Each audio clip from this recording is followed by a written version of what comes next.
The Bachelor alum Grant Ellis has admitted he spiraled after his breakup with Juliana Pasquarosa, which resulted in him saying some things he didn't mean. Less than 3 months after their engagement aired on The Bachelor's season 29 finale on ABC, Juliana and Grant announced their split in June. That same month, Grant claimed via Instagram that he was not heartbroken by the breakup, which prompted criticism from fans that he was cold and must not have cared deeply for his former fiancée. Grant clarified what he was feeling after parting ways with Juliana during the Monday, November 3 episode of the Ben and Ashley I, Almost Famous podcast. "I was going through a lot, a very public breakup, and I kind of spiraled a little bit," Grant explained to the podcast's co-host Ben Higgins. When asked directly about his surprising and somewhat disappointing not heartbroken remark, Grant blamed a defense mechanism he has. "I think sometimes, because of the way that I grew up and where I'm from, I don't think a lot of people can relate to that in the Bachelor Nation audience," Grant said. "If there's something that hurts you, you kind of just shrug it off and you move forward. And that's something I kind of do, which I'm working on." Grant said he's been trying harder to express how he feels in any given moment. Grant Ellis was once the man every viewer rooted for, charming, confident, and seemingly destined for a fairy tale romance on The Bachelor. But behind the cameras and the carefully edited love story, a very different chapter was waiting to unfold. After leaving the show, Grant and Juliana Pasquarosa became one of the few couples fans believed would actually make it. They had chemistry that felt effortless, the kind that made headlines and filled Instagram feeds with smiling selfies and romantic getaways. For months, they appeared inseparable. But then, as quietly as their love had bloomed, everything started to crumble. Sources close to the couple revealed that after the cameras stopped rolling, reality began to set in. The pressure of public attention, the constant speculation, and the unrelenting demand to stay perfect started to eat away at their relationship. Friends noticed subtle changes in Grant's behavior. He became withdrawn, anxious, and often avoided social gatherings. Juliana, on the other hand, reportedly tried to keep things together. She wanted to build a normal life away from the spotlight. But Grant, still chasing relevance in the entertainment world, was being pulled in the opposite direction. Offers from reality spin-offs, influencer partnerships, and interviews kept pouring in, and he struggled to balance it all with the quiet stability Juliana craved. Insiders say arguments became frequent. What started as small disagreements about travel, social media, or time apart turned into major fights. At one point, Grant allegedly walked out during a heated argument, saying he needed space to think. That space soon became distance, and distance turned into silence. When the breakup finally became public, fans were shocked. Neither Grant nor Juliana gave a detailed statement. Both simply posted vague, emotionally charged captions about growth, healing, and lessons learned. But what happened next would reveal just how deeply the split affected Grant Ellis. Friends say Grant spiraled. He began to isolate himself, canceling appearances and turning down brand deals. One close friend described him as a shell of the man he used to be. Reports emerged that Grant struggled with depression and sleepless nights, spending long hours scrolling through old photos and messages. He stopped posting on social media for weeks, a major red flag for fans who had followed his every move since The Bachelor. According to a source quoted by People magazine, Grant was completely lost after Juliana left. "He didn't just lose a girlfriend," the source explained. "He lost his anchor. Juliana kept him grounded, and without her, he just crashed." Grant reportedly turned to old habits that he had fought hard to overcome: late-night partying, drinking, and emotional outbursts. Paparazzi photos soon surfaced showing him leaving bars alone, visibly exhausted and disheveled.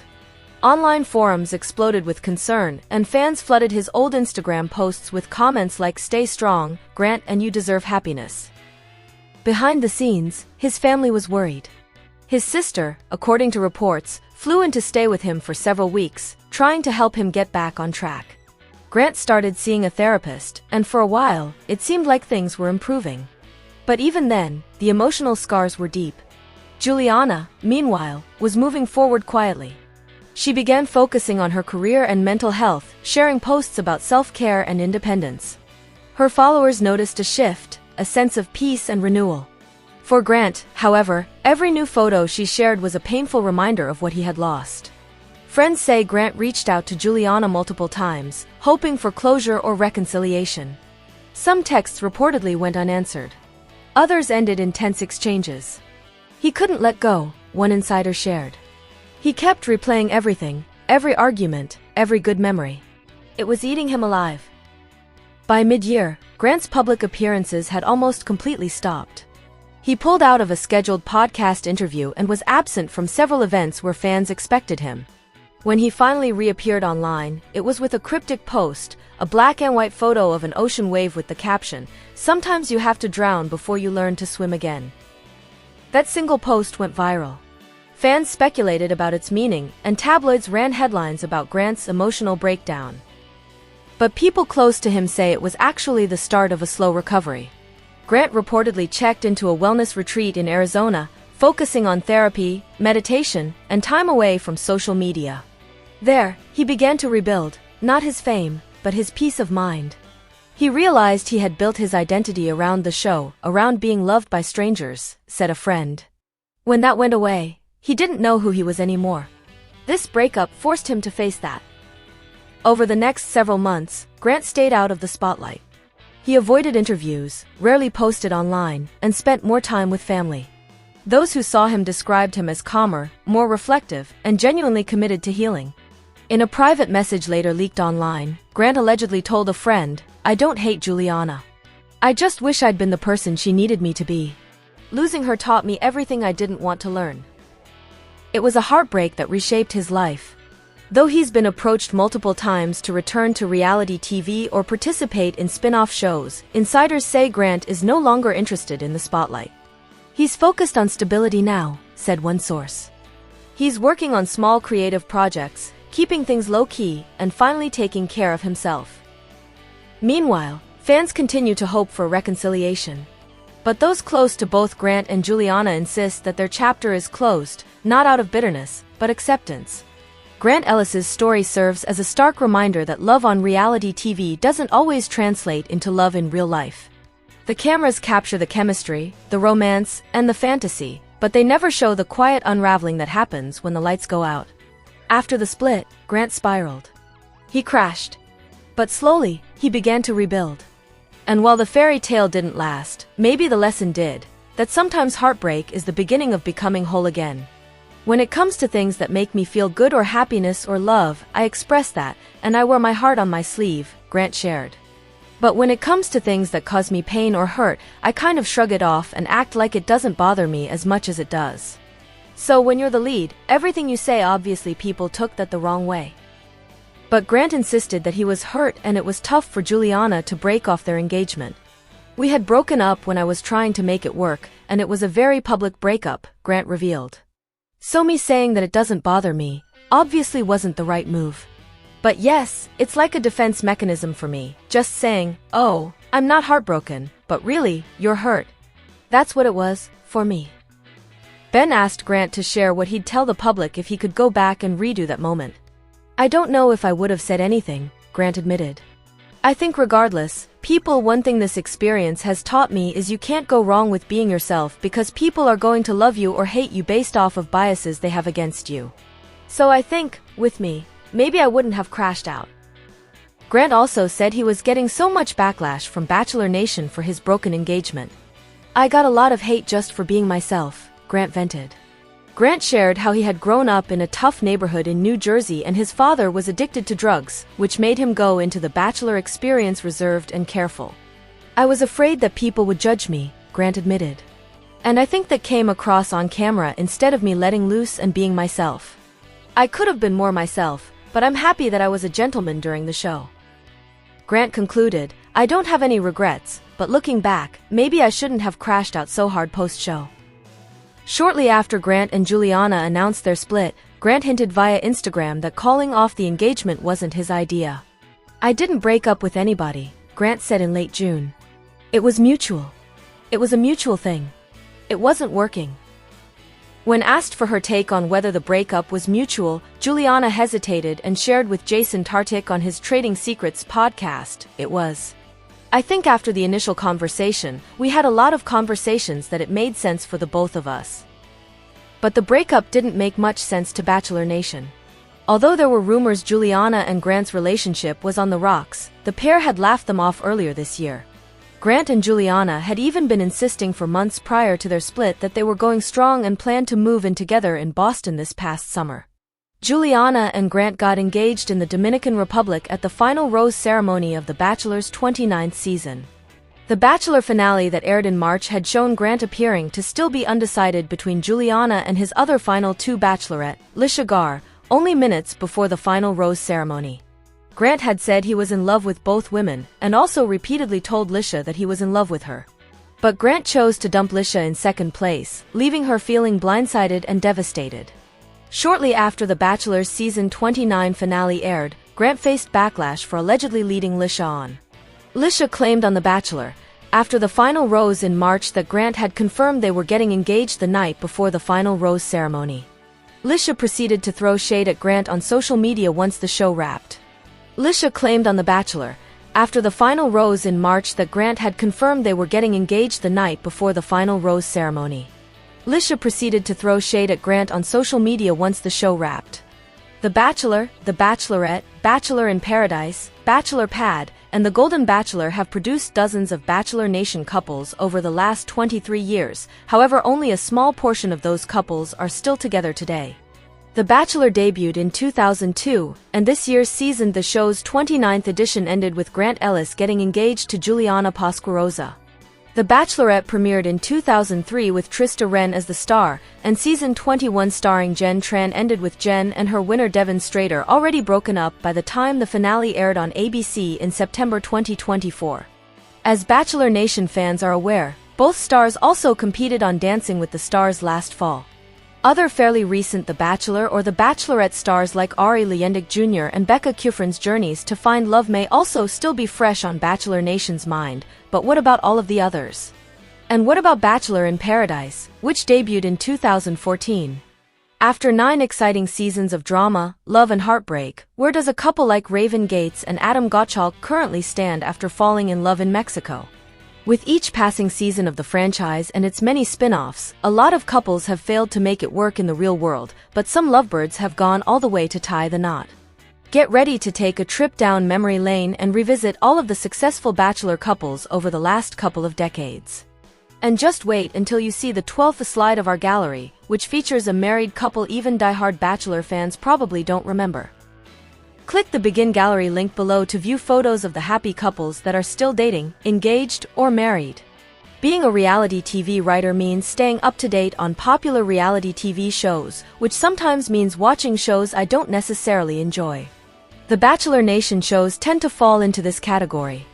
But as season 29 of The Bachelor just began, starring a particularly charming Grant Ellis as its lead, I decided to give it a chance. Just 2 episodes into the new season, I realized something that I hadn't quite picked up on while watching earlier seasons within the franchise. I realized that, for me, watching The Bachelor somehow feels worse than watching The Bachelorette, that I dislike The Bachelor more than its spin-off, despite the fact that both shows follow the same concept with the only difference being the gender of each season's lead and those vying for their affections. I immediately began to wonder why this is and did a deep dive into my own psyche to try and figure it out. Here's what I came up with. The Bachelor reinforces the social norm that women should compete against each other and especially for a man's attention, a norm that has been reinforced across media, the beauty industry, and by all the additional and more stringent standards of beauty and performance that women face because of it. This may be why, in episode 2 of season 29 of The Bachelor, watching Zoe McGrady and Ally Jo Hinks go back and forth stealing Grant's attention was particularly difficult for me to watch. This source of awkward tension occurs so often that it's become known in the franchise as the "Can I Steal You?" drama, which is almost exclusively associated with the women on The Bachelor. The Bachelor also reinforces the stereotype that women are desperate to be married, so much so that they're willing to compete on a reality TV show for a 1 in 25 chance of it. While the men featured on The Bachelorette are doing the same thing as the women on The Bachelor, the desperate stereotype isn't generally one assigned to men. These considerations then led me to confront my own ingrained biases, that perhaps I also view women more critically than men, that maybe I judge the women of The Bachelor more harshly than the men of The Bachelorette. In realizing my own discomfort with watching the women of The Bachelor compete for the affection of one man, discomfort that doesn't seem to be nearly as potent while watching the men of The Bachelorette. I realize that, in some ways, I'm subscribing to the very stereotypes and double standards women face that The Bachelor reinforces. I then found myself uncertain if the problem lies with The Bachelor or within myself. The answer is likely both, but these questions simply don't arise on behalf of watching The Bachelorette. Both shows have a low success rate in terms of delivering on their concept and a history of casting people who are looking for fame over love. Both capitalize on the emotional hardship and subsequent drama that results from contestants being under such high-pressure conditions. But The Bachelorette is easier for me to watch because it doesn't prompt me to consider the stereotypes and double standards that women face in society, and which of those I may have unconsciously taken on myself, quite like The Bachelor does. In short, The Bachelorette is easier to space out on, and if there's one thing reality TV is supposed to be, it's an escape from reality. The Bachelor's Grant Ellis is ready to kiss and tell about his celibacy journey. Weeks after revealing on social media that he is abstaining from sex until he finds the right partner, Ellis, 31, shared insight into his decision. After being eliminated on Gen Tran's season of The Bachelorette, Ellis was named the lead of season 29 of The Bachelor. Although he got engaged to Juliana Pasquarosa during the March finale, the duo split 3 months later. "I'm doing my best, and I want my next relationship to be the one," Ellis shared with podcast host Brittany Cartwright. "If you're not it, I'm just not gonna." When Cupid does strike, Ellis joked that he will be ready to connect with his forever partner. "When we do have sex, it will be great," he said with a laugh. "I'm very good, but I'm waiting." On October 12th, Ellis surprised some followers when he posted a video to social media confirming he was celibate. In his message, the former professional basketball player opened up about his personal decision to wait for sex. "Me being the most recent bachelor, I feel like I have a little authority in the dating space being that the show is about dating," he explained. "I think finding something serious, finding something that's worth pursuing, is really hard, especially out here in LA and major cities like New York." While choosing to be celibate can be hard, Ellis believes he's making the right decision for himself. "I'm a man," he shared. "I definitely have my urges, my desires, and I'm just being fully transparent. I have messed up in the past." According to Ellis, what keeps him on the journey is his relationship with God. "Mainly it's because of my faith. God knows the desires of your heart and He knows what makes you happy," he explained. "The same God that knows how to make you happy, He would know how to give you a partner without having to test drive things." This isn't the first time Ellis has been open about his views on sex and intimacy. During an interview with ABC's former bachelor Nick Viall, Ellis said he handled his fantasy suites with care and understanding.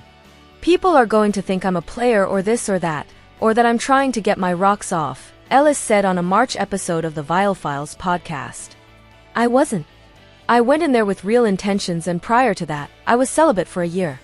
I got out of a 7-year relationship and I was hurting, so, sex is great, but I wanted to make sure it was with someone who was my person, and then we could all the time." Grant Ellis found love during Monday's Bachelor finale, but only one woman received a proposal, Juliana Pasquarosa.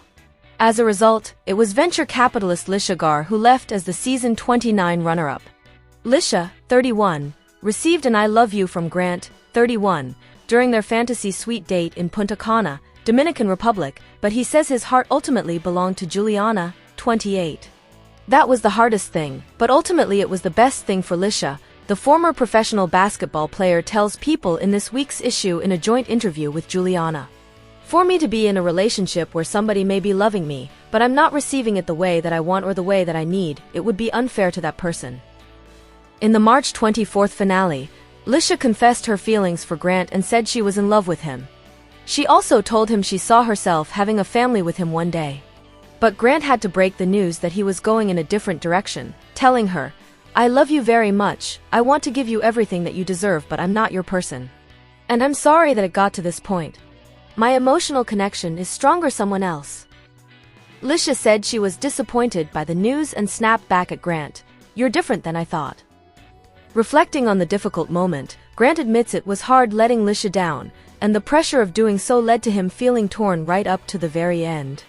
"You meet somebody's family, you spend time with somebody, you hear their story, and then you have to tell them on what's supposed to be the biggest day of their life that they're not your person," he explains. That's what caused me to have a little bit of stress, a little bit of confusion on how to do this.